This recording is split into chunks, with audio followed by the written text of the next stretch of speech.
It's been 49 days since I watched the movie about the porn industry, and now we're back to zero.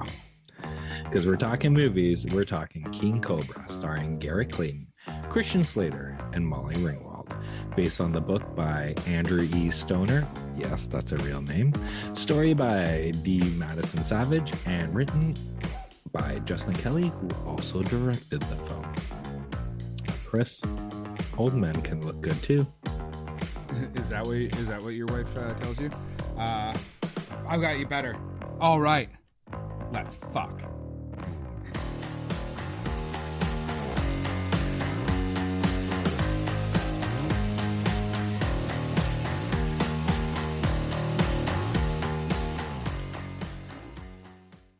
Hey everybody, and welcome to this week's episode of How'd You Like That Movie?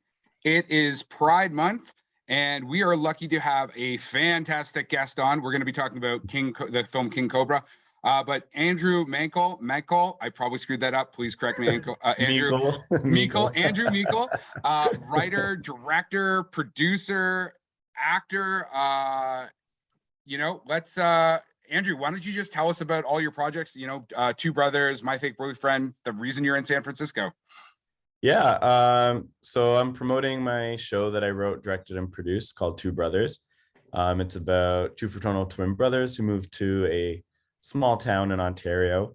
They're both trying to, fit in. They're both visible minorities, but one is gay and one is straight. So that's how we're kind of making the show different. We're showing the different dynamics between the two brothers, one being gay, one being straight. I'm in San Francisco right now. I have my very first movie premiere for the gay rom-com My Fake Boyfriend. That is now on Amazon Prime, so go and check it out.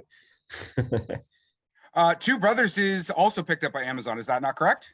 Yeah, so you'll be able to find Two Brothers on Amazon Prime in the US and the UK at the moment. We're in the process of working to try and get it on Canada. But you can watch it in Canada right now on Fearless, and on July 26th, you can see it on Out TV if you have that. Fantastic. So we're gonna jump into some King Cobra here. Did you watch the film? Yes, I have seen it. And what's your take? What's your takeaway as as a director, as an actor, as someone who identifies as LGBTQ?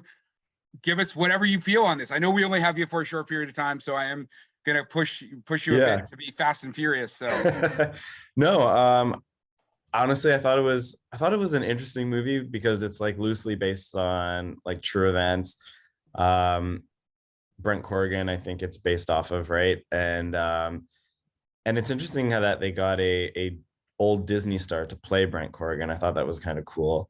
Yeah. To have him kind of go from being this child actor, Disney star, being all this innocent persona, to being in this movie that's about gay porn. And the fact that they chose James Franco to play another one of the gay characters was pretty cool to see someone like James Franco you've seen in all these macho roles and all these like very straight masculine roles play this really dominantly gay character. So Two Brothers is it's there's some pretty raw sex scenes and stuff like that in it. I'm sure you would agree as the director and an actor and a writer. Yeah. So your King Cobra, obviously it's about porn, it's about gay porn specifically. How does it compare, as a director coming from that background? Like, do you think that they did their sex scenes well? Obviously, like there's a difference between like the love scenes that you guys are doing in your show, right, and then like porn, but yeah, I think they did it authentically. I think it looked real. Okay. For a movie about porn, I would have liked to have seen a bit more porn scenes and a bit more, raw sex scenes. So would you want it like the way they do it in like Boogie Nights, where you're almost like a fly on the wall in during the shoot? Yeah, I think that would have been a lot better. I think the way they did it, where it's just them showing and then they go into the scene. I think a lot of people when they watch porn, a lot of people like to see that behind the scenes stuff. They like to see what goes into it. So I think being able to watch them actually, make it and and show how it's made and stuff like that. I think that would have been really cool to see for this film. What's would you recommend King Cobra, or like is it one of these kind of like one and done types of films for you?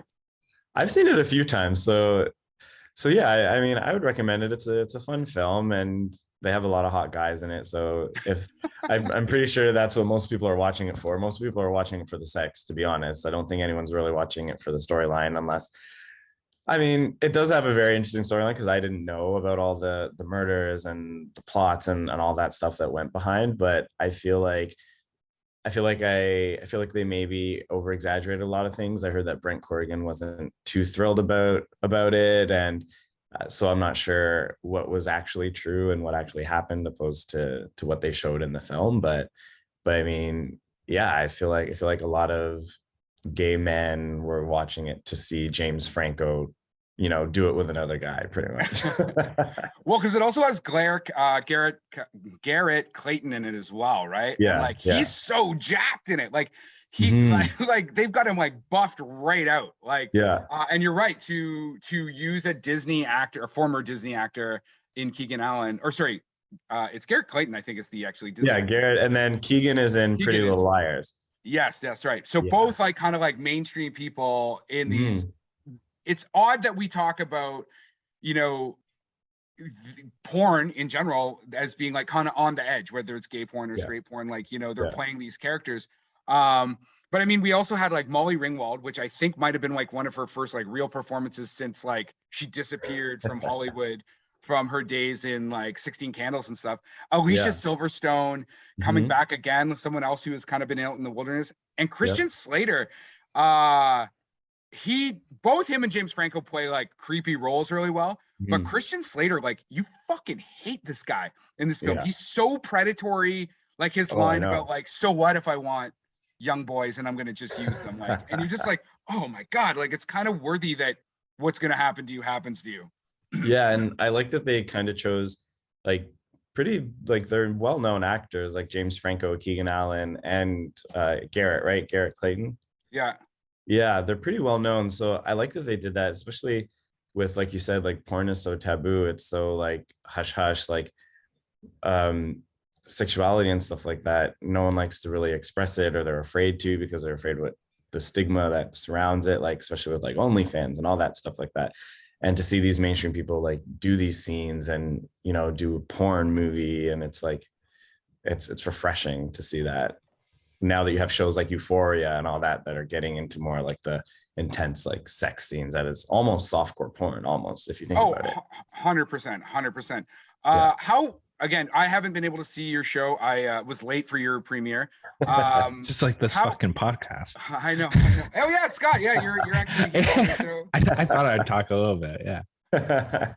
What I know I don't have you for much, or we don't have you for much longer. Did you find any challenges with shooting sex scenes for your show?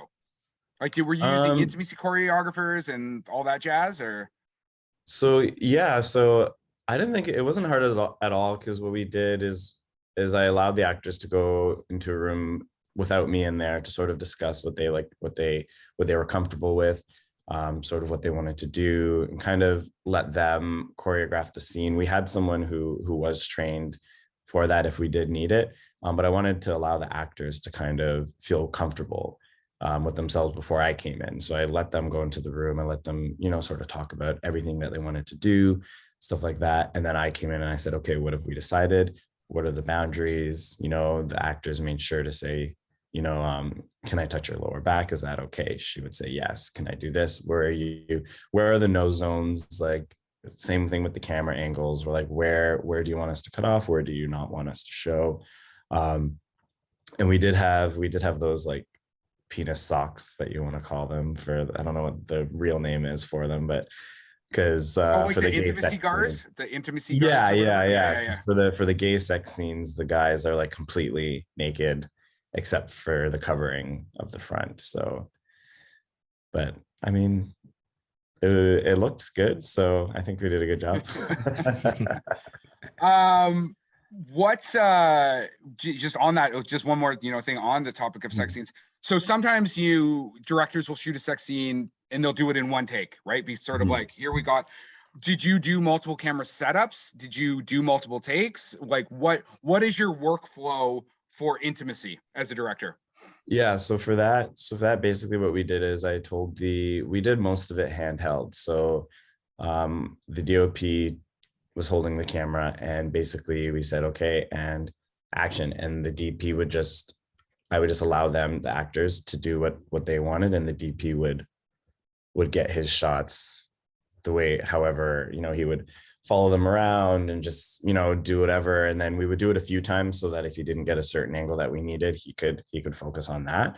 But we pretty much just let them go with the flow type thing, and we created magic. So so it's not available on Amazon Prime in Canada yet. So if No. any of our listeners that want to like watch this fucking show right now, where's the best way to find it? So right now, the best place to find it would be Fearless. Okay. If you type in Watch Fearless on Instagram, it'll pop up. Or if you go to our Instagram page, which is Two Brothers, the series, you can find everything, all the information there. And on July 26th, it will be available on Out TV in Canada. Perfect. And they can also see you right now in My Fake Boyfriend, which is currently playing on Amazon Prime here in Canada. That's correct? Yes, it's playing worldwide now. It released yesterday. So how is actually, before I get into that, so you've got a couple shorts and you've got some feature films you've done. Where's the best way to see more of your work as a director and a writer? If you follow my page, which is andrew.meikle on Instagram, all of it will be there. But I do have a YouTube channel, Meikle Productions, so that has all my old stuff on there. And one of my feature films just hit like over 2 million views, which is awesome. Yeah. So yeah. This is a pretty bad threesome because I'm like always trying to jump in. So I'm like the guy in the corner just waiting. Like, is it my turn now? Is it my turn? You're just the guy. You're the guy watching. You're the cuck or whatever. Scott likes to watch. But first, I just want to say, Andrew, thanks for giving Chris lessons on how to film a sex scene, because that's 100% what he was doing there with that question. So in his new movie, he's like, I got a sex scene and I really need to figure this out, how to shoot it. So it's funny, actually. So and I know we're gonna let you go too, Andrew. You have worked with one of your colleagues is Alicia Peltier, who has I also know she's been on this show. We are shooting a film that has a sex scene, and that is Scott is absolutely correct, because what you just told me will be some of the things I apply to shooting the sex scene that she has to do. So, well, that's amazing because she already knows how we work. So. Yeah. So all the stuff that you just talked about, we're gonna have in our show notes. Before we let you go, is there anything else you want to say? I know we didn't really talk a lot about King Cobra. Scott and I are gonna dig into that a bit once you take off. We really wanted to make sure you could talk about you, because you're kind of a Canadian who's doing their thing. Like you made Two Brothers on your own, correct? Yeah. Me and Alicia, I wrote and directed and produced, and she helped me co-produce it. So it was a team effort. And sure. So and money, there was no upfront money from Amazon, correct? No. We funded it all ourselves. And from the help of fundraising, we held a big fundraiser before we ended up filming, where a lot of people came. We had a bunch of drag queens who came, and they really helped us. Cool, man. Anything else before we let you jump off? Because you're at a premiere, aren't you? Isn't that what you? I know. Yeah, I gotta go get my haircut, and just follow me on Instagram, and you'll be able to keep up to date with everything that's going on. Cool, man. We'll let you, Scott, unless you got anything else. I'm gonna let him go because he's got important things to do. No, because you just literally just told me he can't fucking talk to him because he's more important. And so I guess I'm done. I have my 2 seconds. Fuck, it's like this. It was nice meeting you both. You as well, man. And hopefully you can come back and hang out. Oh yeah, for sure. Yeah. Thanks for having me on the show. All right, man. Enjoy Pride next week. Thank you. Yeah, come check us out. Oh yeah, if you're gonna be in Toronto, I don't know when this is gonna air, but if you're gonna be in Toronto during Pride, we're gonna have a booth between Isabella and Gloucester all 3 days, and the whole cast of Two Brothers is going to be there. So cool, man. Yeah, that'll be next week. This episode will drop on Thursday, so that information will be out perfect. Before you guys have the Pride Parade. Perfect. Have a good one. Ciao, Andrew. Bye. Have fun. Bye. Thanks. I hate What's it. with your weird fucking screensaver thing you got going on See, there? well, with the magic of editing, they don't know. Like first, I thought we were gonna go regular kind of routine, but because somebody, It's thinks the late. whole world Super revolves late. around him and comes super late, like I was gonna thank the audience because I heard them after our last actual new episode, and you're threatening to replace me. I heard them reach out to us saying, like, no, our numbers just saying, Scotty, stay We here. want Scott. We want Scott. We want Yeah. Scott. And then I also, because Andrew wasn't here for as long, I also had myself a little Dixon's vodka because I was going to do a drinking game of how many times you mentioned your shit over him. So we got one. So I'm gonna start that one right now before we start here. You're drinking shots of vodka? You're gonna be fucking drunk. Well, luckily he wasn't on for long, so I only technically got one because What was the one? What did we pitch? When you mentioned how you're working on something with Alicia and there's gonna be a sex scene. There we go. Cheers. Okay, drink your booze. Okay, All right. now. So King Cobra, man, based on Cobra Killer by Andrew E. Stoner and Peter A. Conway. What did you think, Scott? I had a lot of problems with this movie. 100%. Like, I don't know why we picked this movie. First off, you were like, I'm super turned on by this movie, and I'm confused. Like, is that what you meant by problems, or what? No. Okay. So I was looking forward to having this discussion, but I didn't know we're on a time frame. But for me, I think a lot of choices in this film were made and they were detrimental to it as a whole. Like, okay, for the whole enjoyment. One was the script, especially like with biopics and these based on true story films that aren't really fucking based on true stories. The thing I found is there's no character development in this film for any one person. Absolutely, you are correct. I don't think there was any point in developing the characters, considering what they did with the characters. Yeah, like I think if I had to give a quick elevator pitch of this movie, it was literally you're gonna have a casting shot, you're gonna switch to 8mm filter, you're gonna shoot a scene of the porn film of watching two guys get at it, then you're gonna flip back, and then it's gonna literally be 2 minutes later, and it's gonna be the next set of characters doing the exact same fucking thing. So my elevator pitch would actually have been hot guys fuck, some of them are A-list or were A-list actors. Done. Yeah. And then they go shopping or they go work out, depending on which character story you're following.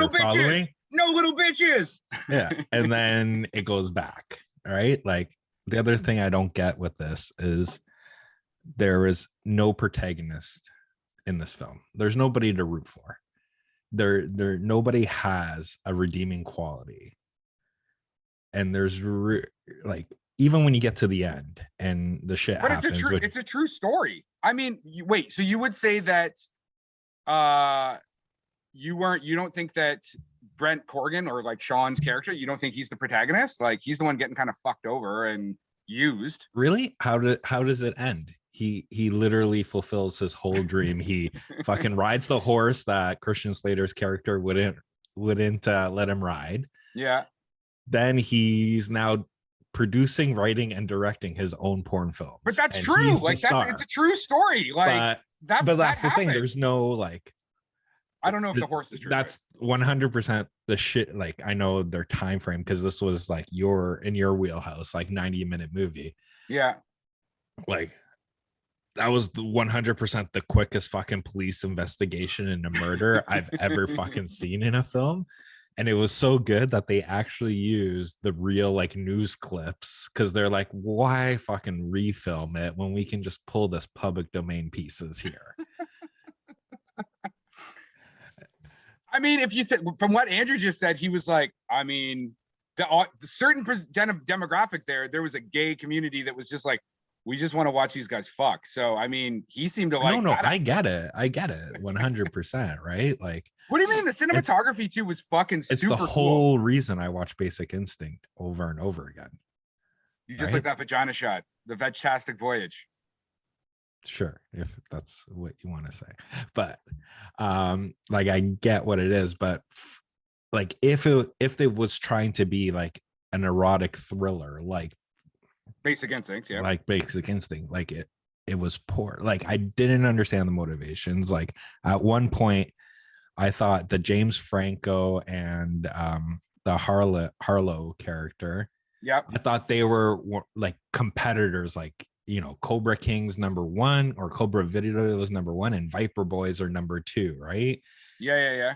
And then you find out like no one even knows of Viper Boys. Like it's just the thing. And they're like, oh, everybody's watching Brent. No one's watching me. Everybody's like, it was two worlds that didn't really mesh until the whole like, you know, fallout between the Christian Slater person. I just think everything was like wrapped up way too quickly that and written way too quickly that whether it's a budget constraint or they're literally like, I'm gonna make a movie and literally it's just gonna shock everybody because we're just gonna see gay sex over and over again to make it mainstream. And I think they could have done it with a way better story that this movie would have resonated a lot more. Like I had never heard of this movie until you mentioned it. But I mean, that's what we do. Chris exposes you to stuff that you've never been exposed to before. Yeah, but that's like on a Saturday night after too many of these shots. but So, now, go ahead. Go ahead. No. So go. I really liked this when it came out. I was super interested in seeing it. I mean, the cast is solid. The story is super interesting. And I really like the cinematography. I really like the sound design, like the music scoring and like the music cues and scoring. It's got kind of like unresolved tension. I mean, it's very much in that like neon noir kind of vibe. But there is something off, and I think you might be right. It's the underdeveloped script, or maybe it's like pacing, and not pacing as in length, but pacing as in like girth. Like it just at times feels sluggish, and then at other times feels like it's moving too quickly. I mean, oh, those are also sexual innuendos. And yeah, so like I like the story. I actually think that I'd like to go and read the book and then redo the screenplay. You know what I mean? Okay, I get what you're saying. And put the care and attention, because again, you're right. Like the investigation, like you could have created a lot of tension with the investigation component. You know what I mean? Yeah, like it's literally like I'm gonna volunteer going to the police. It wasn't me. I'm gonna record them on my cell phone. Yeah. And these people that, you know, don't really know this guy 100% are gonna confess right away. Well, he used his charms. He used his sex charms. He didn't, though. That's the thing, though. He didn't. But yeah, like in terms of me, I thought Christian Slater was, like in terms of the cast, Christian Slater was the standout in this film, right? Like seeing this guy who was repressed for so long, even though he was technically a predator. Yeah, he was 100% a predator. Sort of like a Cobra predator. Sure. I didn't know cobras were bad. Okay. But yeah, like, so explain to me again, like, why the fuck did you pick? Like, there's so many way better Pride films we could have watched. Well, because we didn't have a whole lot of time, and this is like a salacious kind of film, and we did a bunch of porn stuff, and that's it. Basically, after the fact, I thought about it, I'm like, oh man, we could have done like a Single Man. We could have done like way better. My bad planning led to us watching King Cobra is what happened. So I see. So tell me more about the sex. Who's in the sex scene you're filming? Is it you? No, because you're gonna need to wax that ass. maybe that's the title of the film. Wax that ass. Oh my god, it's not Fast and the Curious. Fast and the Curious. So King Cobra's got a 49% on Rotten Tomatoes from the critics, and it's a 32% audience score. So that is not fantastic in any way, shape, or form. Even, I mean, I normally don't pick things that are like this kind of like lowbrow, but So Christina Lopez from Spectrum Culture says the King Cobra takes an interesting true crime and covers it in exploitative sex, pedophilic overtones, and acting that would make a high school drama teacher cringe. So I don't necessarily like agree with all of those statements. I mean, he is a pedophile, so it's going to have pedophilic overtones. The sex was exploitive because his sex was exploitive, and I didn't think the acting was bad at all. I thought the actors did a good job of portraying their characters. You know what I mean? No, I get what you're saying, but also like hindsight being 2020 now, like you watching this movie when it came out to watching it now and knowing, and I don't know if this changes any opinions or anything like that, but knowing that technically this movie only got made because of James Franco. Yes, pushing it's it, also super problematic. who literally, based of everything that he's been accused of, is technically the Christian Slater character, but instead of males, it's females. Yep. Right? Like, should also super predator. Yeah, like a cobra or a viper. Like, I couldn't pick fucking Hard to Kill because you're like, fuck Steven Seagal, he likes Putin. Russia. Yeah. But we can watch this movie when I'm like, yeah, I'm pretty sure he's like, even Seth Rogen's got rid of, like, backed away from fucking James Franco. This is true. And me this too. is true. I would say that the cinematography, there's some really interesting cinematography. Like I said, good use of like neon light and stuff. The cinematographer, Benjamin Loeb, has worked on some pretty interesting stuff. He did the cinematography on Pieces of Women and After Yang. So he's like a solid DOP.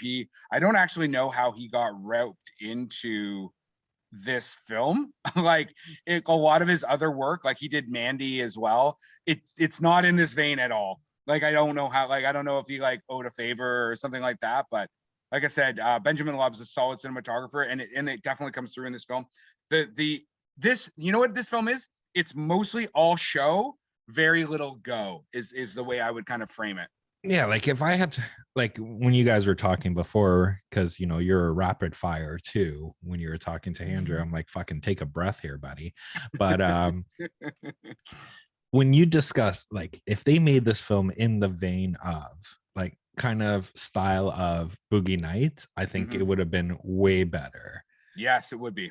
Right, like I almost think of this as like watching this, I'm like, there's components of this that could be very much like the Dirk Diggler story, like the actual, like, because as we discussed in the Dirk Diggler story short film, he's going between male and female pornography and stuff like that, right? Yeah, and but I'm just saying, like, character arc wise, right? Like Dirk had a beginning, a rise, a fall, and then, you know, a redemption kind of thing. Again. Then a redemption arc. In this case, the character of Brent really doesn't, right? Like, he stays constant during the whole thing, and even the controversy that kind of makes him kind of blacklisted is self-imposed, but self-imposed because he's technically like one of my kids. When I tell him not to do something, saying I'm gonna fucking do it anyways, and I don't care about the repercussions. But yeah, like for me, I did not enjoy this film. But did you watch it with your kids or what? No, my wife was there, and she was like, okay, this is what we're doing tonight. I'm like, this is what we're doing tonight. And then Double Nintendo. Like, boom, boom, boom. I mean, the actual Corgan himself did not like his portrayal. He did not like his portrayal of the portrayal of the murder or the portrayal of the pornography industry in it, because again, it kind of makes it look really, really shady. I mean, I don't know. It was olden times, and the pornography industry definitely, I mean, even Hollywood has a fucking bad history of being not a nice place to work. You know what I mean? So yeah, the one thing I will give a compliment to this film was in terms of, you know, they treated kind of homosexuality similar to like Schitt's Creek, right? Where it's just normal. You don't really, it's not a big thing, right? Like, and it's not. Even when you had the confrontation between Olivia Silverstone, who was played his mother, the whole argument was more about him lying and doing the porn than her actually finding out at the time that he was homosexual, right? Like, That's right. which I thought it was well done. And then when he does his puppy dog eyes and she was like, I'm not fucking stupid, like you don't have to try to play me anymore with this porn shit. I thought that, like, in terms of story wise and how they conceived it, was done really well. Yeah, like you said, like the emphasis was not on the gay, it was on the lying, you know what I mean? Mm-hmm. So do you got anything else, or you basically just did not like this movie? I did not like this movie at all. So you would not recommend it? I would not recommend it. Right? Like, yeah, I don't know. Like, I know the movie that this director, Justin Kelly, did prior or after this, they actually teased it with a line that Franco says where he was like, I was supposed to play a priest. That's technically the next movie they did was a pro-gay activist who then went against that to become a pastor. And isn't that I Am Michael or something like that? Yeah, that was their next movie together. That's also a good film, man. That's a really good film. We should have done that film, actually. There you go. Yeah. All right, Scott. Well, I mean, I think it's a fun movie. I think it's got some, if you're into film, like if you're into the artistry of film, I would definitely check it out. And then definitely tell us what you thought of that film. And that is our wrap for the day. Please like and subscribe to this podcast. Tell your friends. If you want to get a hold of us, reach us at the www.howdyoulikethatmovie.com.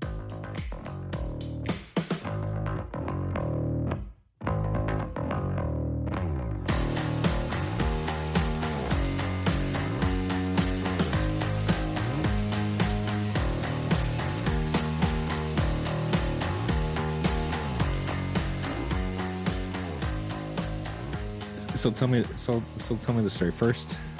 You're fucking late for this podcast, which you have a guest for, and you can't even be on time, so we have to like cut that. But now during this podcast, you're also late to his own premiere that you're invited to.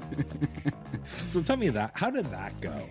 So it was because I was filming. I was on set, and so I ended up like I had to wait till I was wrapped. And then I had to drive from Hamilton to Toronto. So I did get there. I did help them clean up after, and then I did go to the hotel party after. Eventually there'll be pictures on Instagram. I look really fat. Alicia looks fantastic, but I look fat. But yeah, so it was really nice of him to come out and be on our show. And then I got caught up at a photo shoot today, and that's why I'm late today. So yeah, unfortunately the world doesn't actually revolve around Chris as much as I would like it to. Chris doesn't know how to schedule. This is also true. This is also true. I mean, maybe. Production by Rod Shaver, Vader Monkey Productions.